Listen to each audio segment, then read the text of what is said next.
দুর্গাপুজোয় ঠাকুর দেখতে যাওয়ার আগে যদি এইরকম একটা রেসিপি বাড়িতে তৈরি করে খেয়ে যদি যাওয়া যায় তাহলে কেমন হয়। তাহলে গিয়ে কিনে খেতেই হয় না। দেখুন তাহলে এই চিকেন রেসিপিটা আজ আমি তৈরি করব চিকেন কন্টিনেন্টাল রোল। কিভাবে তৈরি করছি দেখে নিন তাহলে। আশা করছি রেসিপিটা আপনাদের কাছে ভালো লাগবে। নমস্কার, কেমন আছেন সবাই? আশা করছি সবাই খুব ভালো আছেন। রান্নাবান্না অ্যান্ড ব্লগ চ্যানেল থেকে সবাইকে স্বাগতম। কন্টিনেন্টাল রোলটা বানানোর জন্য আমি কড়াইতে দিয়ে দিয়েছি সরিষার তেল আর দিয়ে দিয়েছি 4টে কুচানো পেঁয়াজ। পেঁয়াজটা একটুখানি ভেজে নেব।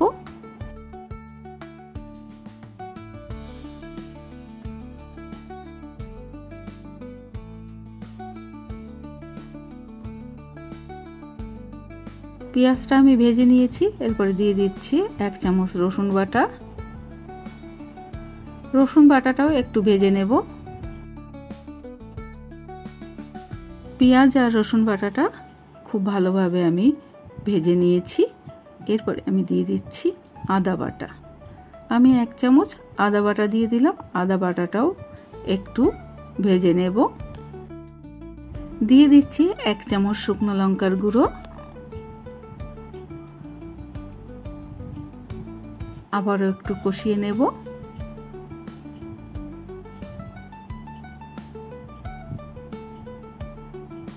এরপরে দিয়ে দিলাম চিকেন কিমাটা।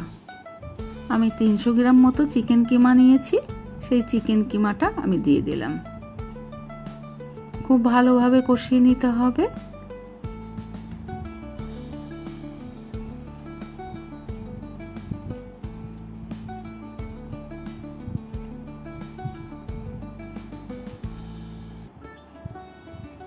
চিকেন কিমাটা কিন্তু সিদ্ধ হওয়া পর্যন্ত রান্না করে নিতে হবে।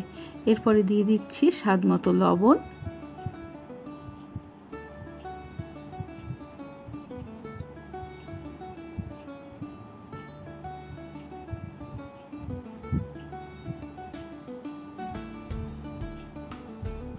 দিয়ে দিচ্ছি 1 চামচ হলুদ।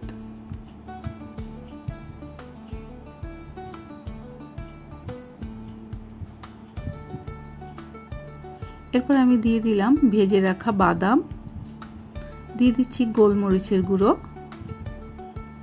দিয়ে দিচ্ছি ধনেপাতা। খুব ভালোভাবে কষিয়ে নেব। এই পুরটা কিন্তু একদমই শুকনো শুকনো হবে, একদমই ভাজা ভাজা হয়ে যাবে। এরকম ভাবে নামাতে হবে। এরপরে দিয়ে দিচ্ছি 1 চামচ গরম মশলা।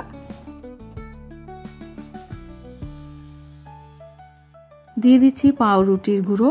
আমি 3টে পাউরুটি গুঁড়ো করে রেখেছিলাম, সেটা দিয়ে দিলাম। এরপরে আমি একটা আলু ছোট ছোট করে কেটে একটু ভেজে রেখেছিলাম, সেই আলুটা আমি দিয়ে দিলাম। খুব ভালো করে নেড়ে চেড়ে আমি একদম শুকনো করে পুরটাকে তৈরি করে নেব। দেখেই বুঝতে পারছেন পুরটা একদমই শুকনো শুকনো হবে আর চিকেনগুলো সেদ্ধ হয়ে গেছে।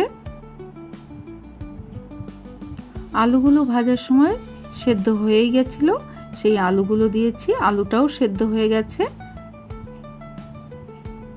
দেখুন নেড়েচেড়ে একদম শুকনো করে নিয়েছি। পুরটা আমার রেডি হয়ে গেছে। নামিয়ে আমি ঠান্ডা হতে দেব।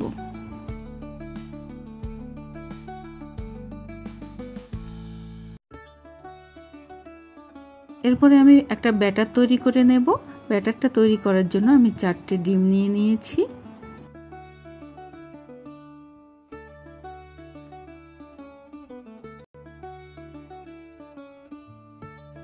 এরপরে দিয়ে দিচ্ছি সামান্য একটু লবণ আর দিয়ে দিচ্ছি 1/2 কাপ মতো ময়দা। ময়দার সাথে ডিমের সাথে খুব ভালোভাবে আমি মিশিয়ে নেব। একটা ঘন ব্যাটার তৈরি করে নেব।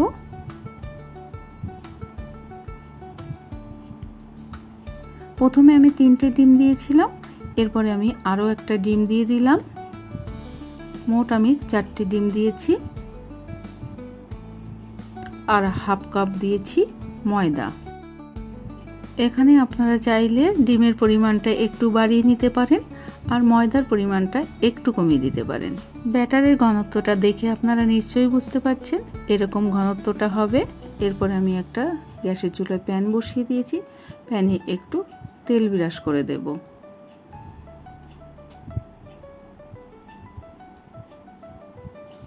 এক হাতা ব্যাটার দিয়ে দিলাম, একদম পাটিসাপটার মতো তৈরি করে নেব।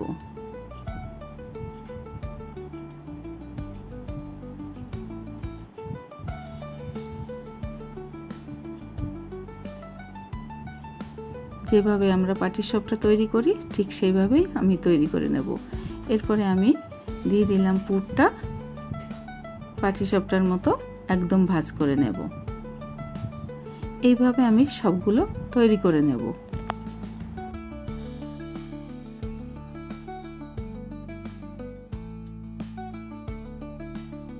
পাটিসাপটার মতো তো তৈরি করা হয়ে গেল। রোলটাকে তো এবার মচমচে করে খেতে হবে। তার জন্য আমি দিয়ে দিচ্ছি 1 কাপ ময়দা, হাফ কাপ মতো কর্নফ্লাওয়ার, দিয়ে দিচ্ছি সামান্য লবণ, দিয়ে দিচ্ছি একটু লঙ্কার গুঁড়ো, একটা থকথকে ব্যাটার তৈরি করে নেব। এরপরে আমি জল দিয়ে মেখে নেব। একবারেই বেশি জল দেব না, অল্প অল্প জল দিয়ে আমি মেখে নেব। খুব ভালোভাবে ফেটিয়ে নিতে হবে।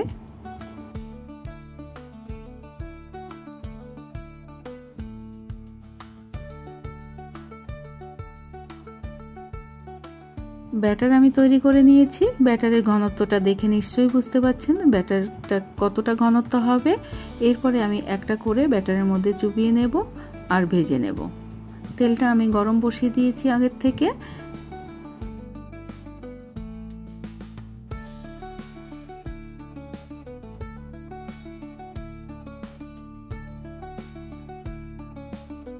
একটা পাশ আমার ভাজা হয়ে গেছে, অন্য পাশটা উল্টে দেব।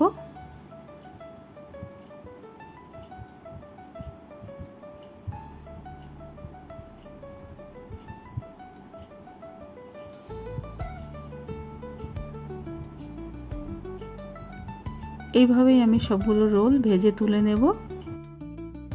আশা করছি চিকেন কন্টিনেন্টাল রোলটা আপনাদের কাছে ভালো লেগেছে। তাহলে অবশ্যই বাড়িতে একবার ট্রাই করে দেখতে পারেন। রেসিপিটা আপনাদের কাছে কেমন লাগলো অবশ্যই কমেন্ট করে জানাবেন। যদি ভালো লেগে থাকে তাহলে আমার সাথে থাকার অনুরোধ রইল। সবাই খুব ভালো থাকবেন, সুস্থ থাকবেন। আবার আসবো অন্য কোনো রেসিপি নিয়ে। ধন্যবাদ।